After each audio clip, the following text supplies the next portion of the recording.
I show the time is 5:30. City Council of City of Paris. We will open our regular scheduled meeting tonight, and we will have Kent Klingerman give the invocation, and then followed by the Pledge of Allegiance. Please stand. May we pray? Dear Lord, we come before you as humble servants. We thank you for the many blessings in our lives. We thank you for our city. We thank you for our citizens and our city employees and our city council. We ask for wisdom and compassion for all those assembled here today. We ask you to bless each and every one of them. In your holy name, amen. Amen. I pledge allegiance to the flag of the United States of America and to the republic for which it stands, one nation, under God, indivisible, with liberty and justice for all.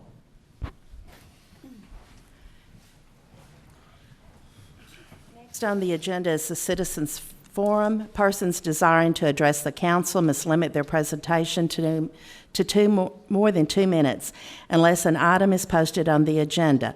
The Texas Open Meetings Act prohibits the council from responding to any comments other than to refer the matter to a future agenda, to an existing policy, or to a staff person with a specific factual information. Claims against the city, council members, or employees, as well as individual personnel, appeals are not appropriate for Citizens Forum. Anyone wishing to address the council at this time, please come forward and sign in and state your name and address.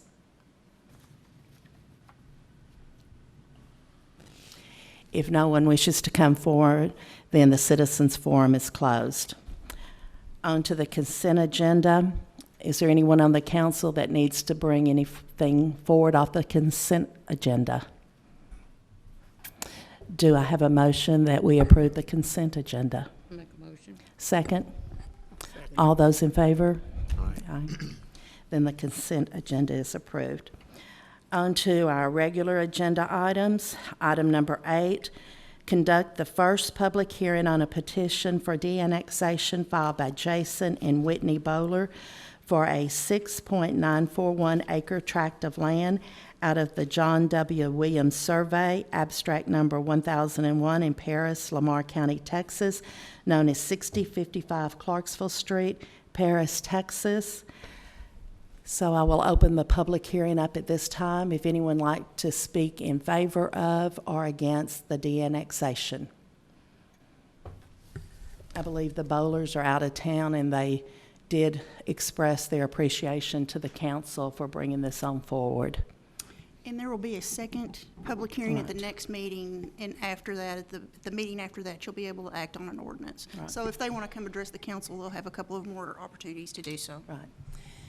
Anyone wishing to speak for or against it? Then this public hearing is closed.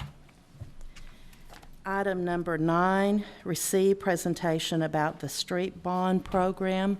Mr. Godwin? Thank you, Mayor. I'll be kind of brief, and we can talk about this really as little or as lot as you want to.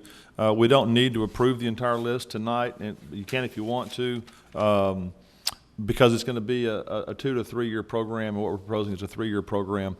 And there's 2 kind of projects that we want to look at short term, and I'll just jump to those. And those are roads that we think, or projects that we think we can begin somewhat immediately, not until after we get the bond money in hand on August the 23rd, but this fall. We want to get some streets done this year to show voters that, once we have the money in hand, we're ready to proceed. Those are going to be some of the, obviously the simpler projects, with the exception of Church Street, which I'll talk about in a second, but the simpler projects. And the big thing there is, or 2 big things. One is they're mill and overlay projects, which is basically you grind it up, you use some of the existing asphalt, you put new asphalt in there. This is what was done at Collegiate, out the last project we did, which was last year.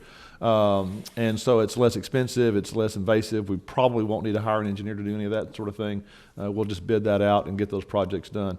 The second part of that, what goes along with that, is obviously we don't want to do that kind of work if there is a water line or a sewer line that we're worried about breaking underneath. As you well know, in Paris, most of our water lines and most of our sewer lines are under the pavement. We have good water lines and sewer lines on East Cherry, on 3rd Street Southeast that was just replaced recently, 2 years ago, 7th Northwest and 7th Southwest. That's no guarantee that we don't pave those and the day after the last piece of asphalt is laid, that one of those lines that's pretty good right now breaks. So please don't hold that to us if something happens. But these are roads that were on our list, and these are the roads that have, to the best of our knowledge, the best water and sewer lines. Graham Street was on our project list from 3rd going west to the railroad tracks, which is about 12th Street. There's a section there between 3rd and 7th, which we do need to replace a water line. We'll do that in-house this fall. That's our plan, so that it can be done, the road work itself can be done in 2018. And the other project, the largest project on here in scope of cost, is Church Street. And the reason Church Street is costly compared to these others is that it's not simply a mill and overlay street. It'll be a full-depth reconstruction. That street is very, very old. It's been repaved several 100,000 times, it seems.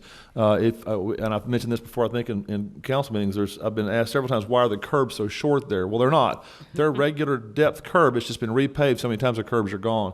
So we've got horrible drainage problems out there. We've got old water. We've got old sewer. We've got old sidewalks that are not ADA compliant. So basically everything to do with that road needs to be replaced. That'll be slower, that'll be more expensive, and then for our immediate purposes tonight, it'll also require us to hire an engineer. Assuming you approve this list tonight or change this list around, as long as Church Street is still on there, we hope to bring a contract to you at your next council meeting on the 24th to hire an engineer to begin the design of Church Street improvements. And then our plan is to bid that project out next spring, summer, so it'll be under construction this time next year. So those are the streets that we want to really look at, and those are the ones I really need you to tell me yes or no to tonight, or if we need to put it off, and it's not an immediate hurry, but those are the projects we want to do this year. Now, we can talk about these other projects as much or as little as you want. These are projects that we've put into the next 2-year categories. As I mentioned before, during the election, there's probably not enough money to do all of these projects, but I do want to just bring them up again. If there's projects on here that you want to take off, or if there's projects you want to add, this would be a good time to do that. Although, again, they're not going to happen until next year, so you don't have to do it tonight. I've highlighted 4 streets there in a different color, 33rd Street in purple, the 4th one down. Right here. The reason I'm identifying it is it's a road that we have gone back and forth thinking it probably needed full depth construction, or maybe it didn't need full depth construction. And the reason we're really kind of, I guess, internally beating it to death is that it's such a long street. If it does require full depth construction, it's going to be very expensive. And if we spend $2.5 million, a fourth of all the money we have on that one street, there's a whole lot of other streets we won't be able to do at all. So what we're hoping to do is figure out a way to do most or all of it as not full depth, even if that means doing some of the work in-house. And some of you maybe remember when we did a lot of the utility lines over on the west end of town, 25th through 31st Street, those.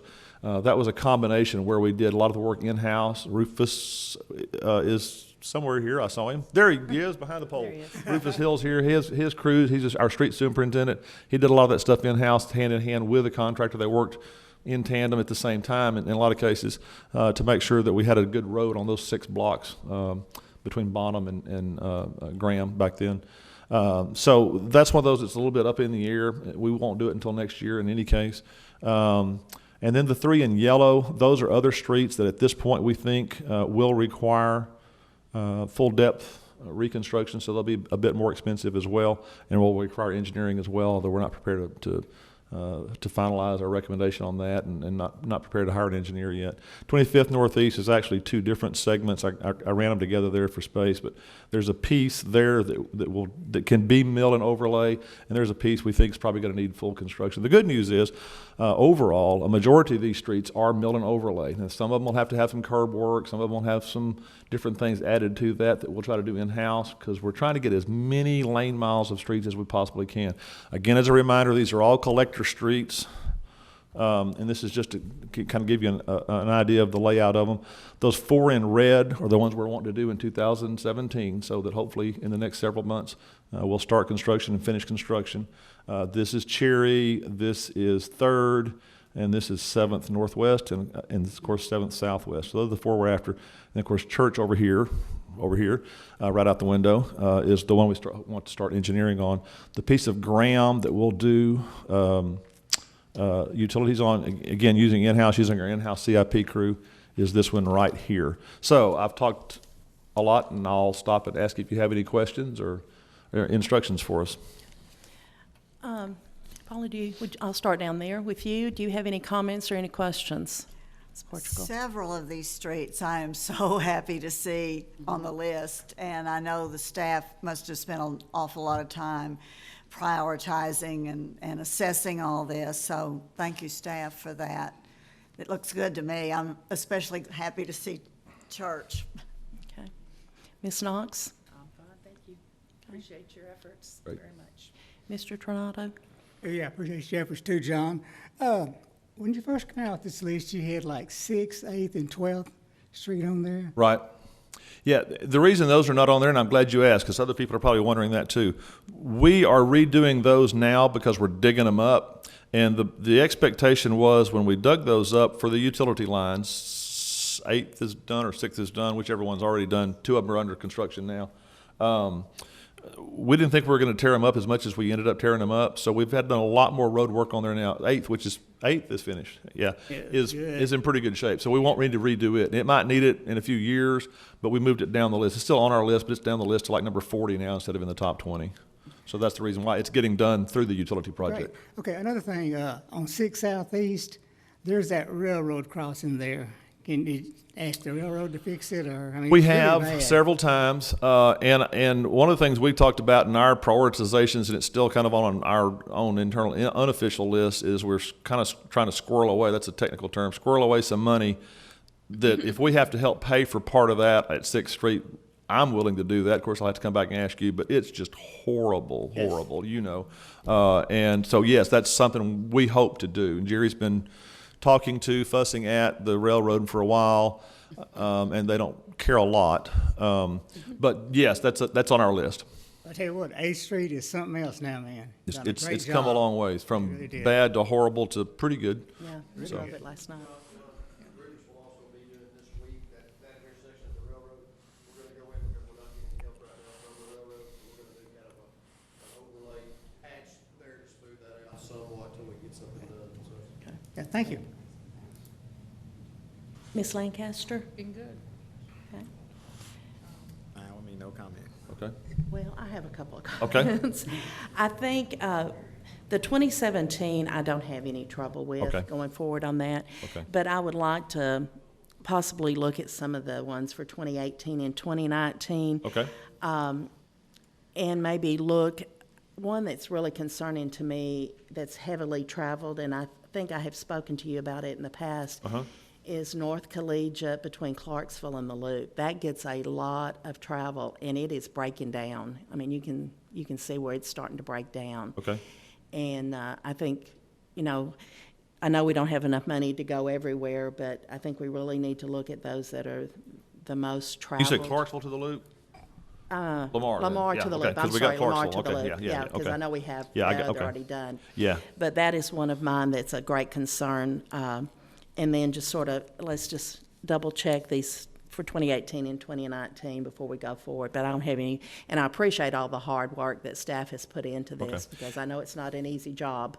Okay, thank you very much. Thank you all. I don't mean to cut you off. No, that's Okay. fine, no, I'm finished. So we will proceed with these 6 projects as soon as we can. These projects, we'll assume that's what we're going to do. We'll look at 1 or 2 others. And if something, you know, to clarify too, something will change in a 2-year period of time. Something will rise to the list, or something will go to, you know, like 6th and 8th were on the list up until just a couple of months ago, and now they're down the list. So it'll change. We've got that flexibility, but we want you and we want the people that are paying for it to know what we have in mind. And so we may get citizens' input as time goes by, but we really do want to move forward with the 2017. We'll look at Collegiate. I live out that way, and I ride my bike on there, and it's really hard on the bike sometimes. You get those alligator cracks. But we'll move forward then. Thank you very much. Okay. Anything else on that? All right, going on to item number 10, discuss and act on an ordinance of the City Council of the City of Paris, Texas, amending Chapter 12 of the Code of Ordinances of the City of Paris, amending Article 3 Fire Code to repeal the 2006 edition of the International Fire Code and to adopt the 2015 edition of the International Fire Code, establishing local amendments to the 2015 edition of the International Fire Code, providing for enforcement, making other findings and provisions related to the subject, providing a repealer clause, a severability clause, a savings clause, a penalty clause, and providing for an effective date. Who's going to, oh, I'm sorry, I didn't see you. Carla? Good evening, Mayor and Council. If you don't mind, I'd like to present items 10, 11, and 12 all together since they're all related to the building code updates. Currently, the city is operating under the 2006 edition of the ICC codes, the International Code Council Building Codes. And we adopted those codes in 2010. And ICC continuously updates the model codes, and they would do a new release, a new edition, generally every 3 years. So there's been 3 new releases since the time that we adopted the 2006 version. There are several reasons that we need to stay current in our code adoption, and I'd like to highlight a few. One is to stay relevant with construction and safety standards. The Code Council is responsible for reviewing and updating the building codes for safety, and they have, I guess, professionals, design professionals and construction professionals involved in the review of those codes, so that they're always recommending the most recent in safety design. Newer versions of the code include the latest technologies so that design and construction professionals can incorporate those technologies into their plans. The second thing I'd like to highlight is consistency with the region. Architects and contractors and engineers, whenever they're doing their plans or constructing their buildings, it's important that they know what's expected and to be consistent in code and basically what rules to follow. By adopting a set of codes that are consistent with other municipalities in our area or the region, it lets everybody know what they're supposed to do and what they're supposed to follow, and that can be employed consistently. The North Central Texas Council of Governments has, I guess they have a code committee, it's called the Regional Code Coordinating Committee, with 5 advisory boards, and they review the ICC codes, and they develop a list of amendments to make the codes more regionally appropriate. And then they recommend that municipalities adopt those amendments. So it's not just the international code, it's also kind of specific to our area. So as a part of this, we are recommending that we adopt the 2015 codes with the COG amendments, which bring them more regionally appropriate. And then the third reason I wanted to highlight for, I guess, the importance of current code adoption is better insurance rates. The Insurance Service Office, ISO, is a third-party review agency that I guess ranks or rates communities' efficiency and effectiveness of enforcing their code compliance.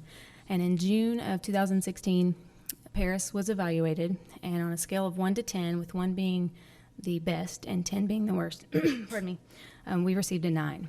And the primary reason for us being ranked so poorly was because we have outdated codes. And the interviewer did note that the only way we could get a better rating is to adopt a version of the code that is within 5 years of its release. So what that does is, it's not really something that the city, I guess it does benefit for sure, but not directly with us. It's more of something insurance providers, as I understand it, get their rates set from how the ISO recommends a region's, what their rank or rate. I'm sorry, John, I don't know if I'm explaining that very well, but insurance providers use this rating to set their rates for a community, and we have a 9 out of 10 on the bad side. So it's important that we come into current code and keep updated on those things. So I know that's a really broad kind of description of what we need as far as code updates. It doesn't go into any particular one. We are proposing updates to the building code, the residential code, the existing building code, the fire code, plumbing code, fuel gas code, and then the national electric code. So if there's any questions, I'll be happy to try to answer those. Okay, thank you. Mr. Jenkins, do you have any questions? No questions. Ms. Lancaster? No questions at this time. Mr. Tornado? One question, Carla.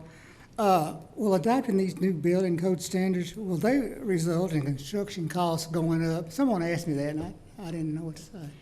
Well, it's hard to say for sure. I can't say for certain how it will affect a construction cost. Better design and construction could reduce costs, or especially long-term operating costs. So that's sort of a long-term cost effectiveness that an architect or an engineer could put together on a certain project. So I can't say the adoption of a new code is going to just automatically increase costs. It really depends on the specific project.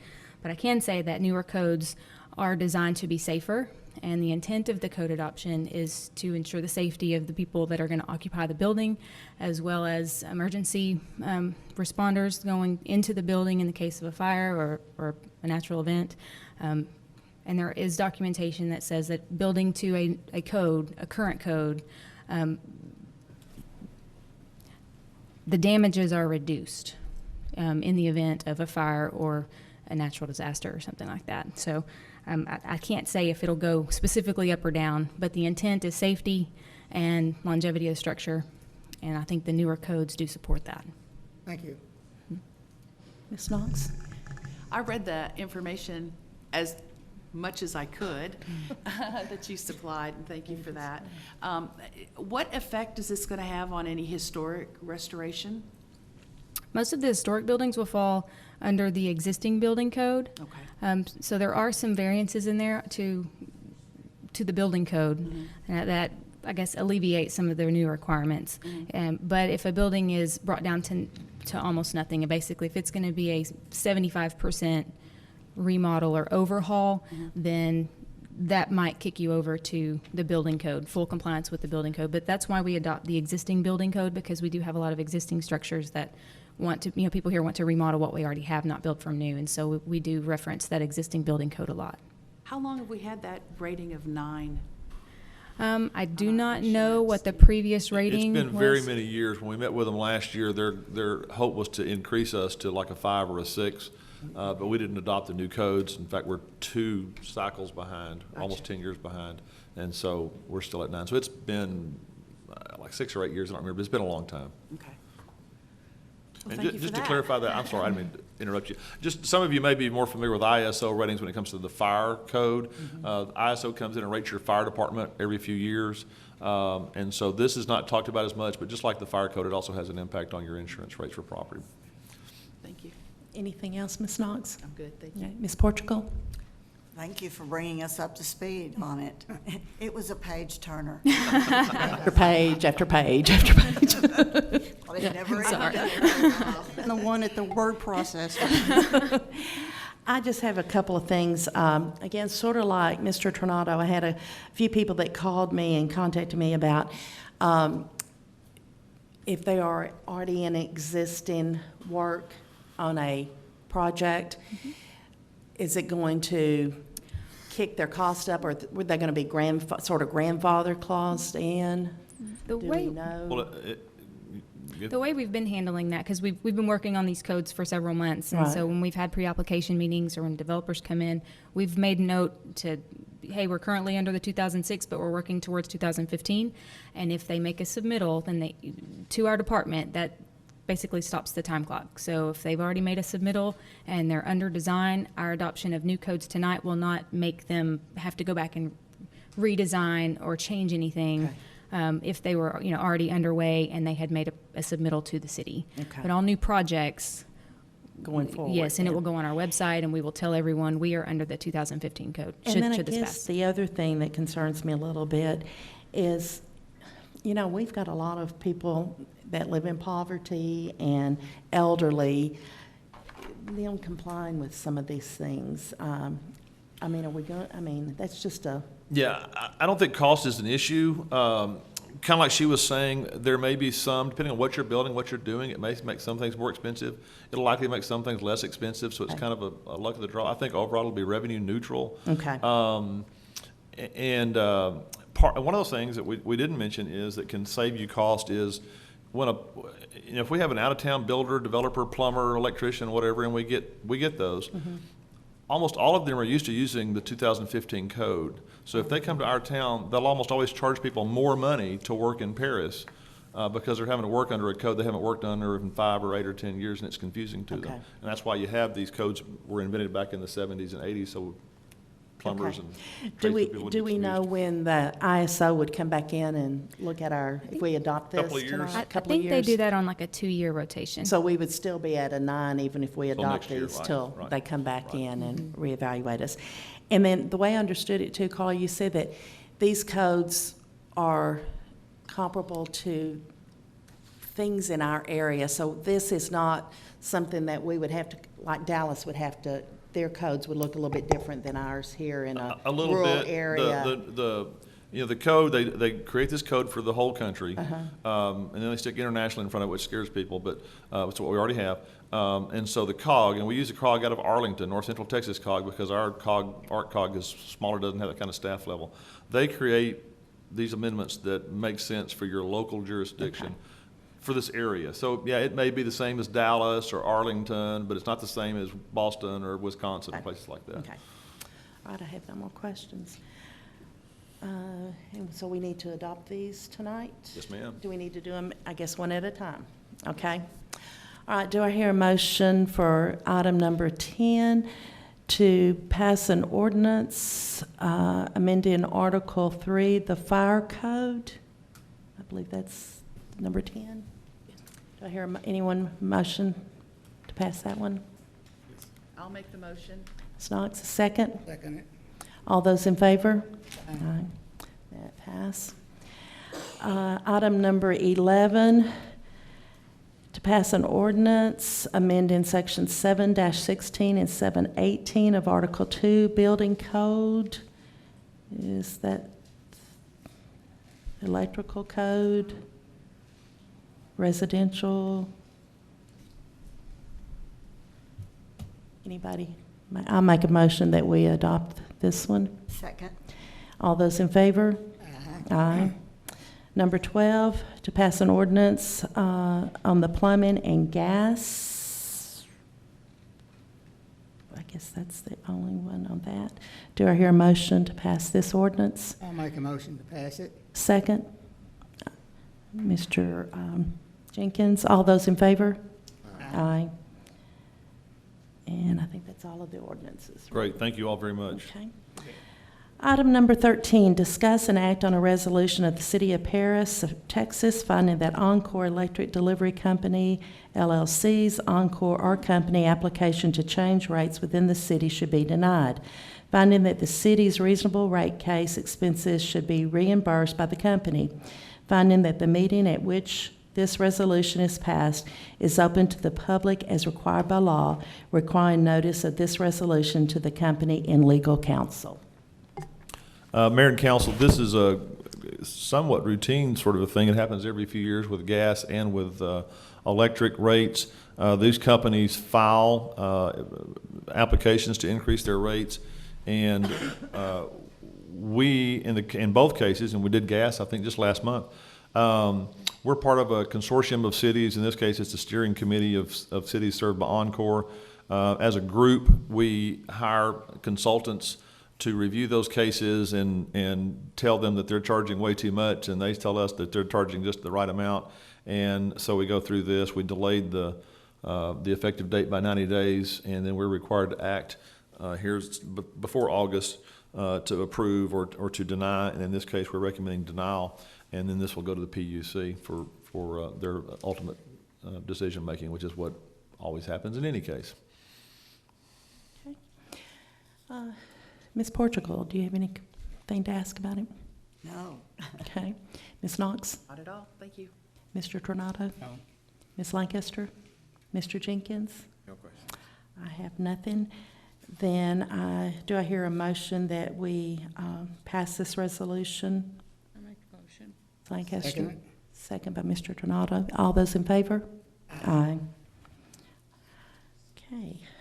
Item number 14, discuss and authorize the city manager to execute a contract with RBIS Construction Company for construction at the Southeast Lift Station and Force Main Replacement Project and related change orders for an amount not to exceed $2,500,000.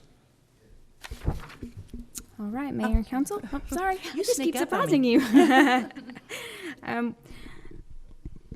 This project is part of the 2013 Bond Fund for Water and Sewer Improvements, and it will replace the existing Southeast Lift Station and Force Main with a 5.6 million gallon lift station and 4,000 feet of 18-inch force main and 1,800 feet of the access road and a little bit of gravity sewer. All of this work has been planned since the bond project started, but we're just now ready to proceed with this work, given that the downstream line is currently being updated around the loop. We received bids on June 27th, and we had 7 bidders, and RBIS was the lowest bidder for $2,393,937.85, and we're recommending award to RBIS. References were checked, and we had good reports. So. Mr. Jenkins, any questions? RBIS, what is that, RBIS? I don't know what that stands for. Do we know if that's an acronym for anything? That's just the name of their construction company. I assume maybe it's a group of ownership names or something. They go by RBIS. Richie Bobby Industrial Services. Thank you. Anything else, Mr. Jenkins? Ms. Lancaster? Mr. Tornado? Carla, where are they out of? They are out of Atlanta. Texarkana. Texarkana. Local, okay, thank you. They got a good record too, huh? So far, we heard good things. We had we contacted several engineering firms, Texarkana Water Utilities, and then we had a project with them a couple years ago. I think it was a water line project, and Sounds good. they were good. Ms. Knox? Thank you, I'm good. Good. Ms. Portugal? No questions? I have no questions. Do I hear a motion that we authorize the city manager to execute a contract with RBIS Construction? So moved. Ms. Portugal? Second. Mr. Tornado? All those in favor? Aye. Okay. All right. Number 15, consider and approve future events for city council and our city staff pursuant to resolution 2004. Anything? Well, we've got the Tour de Paris going on this weekend, so I don't know how many might be out and about on that one. Anybody else have anything else? All right. Number 16. Mr. Jenkins? All right. Good. I'll second it.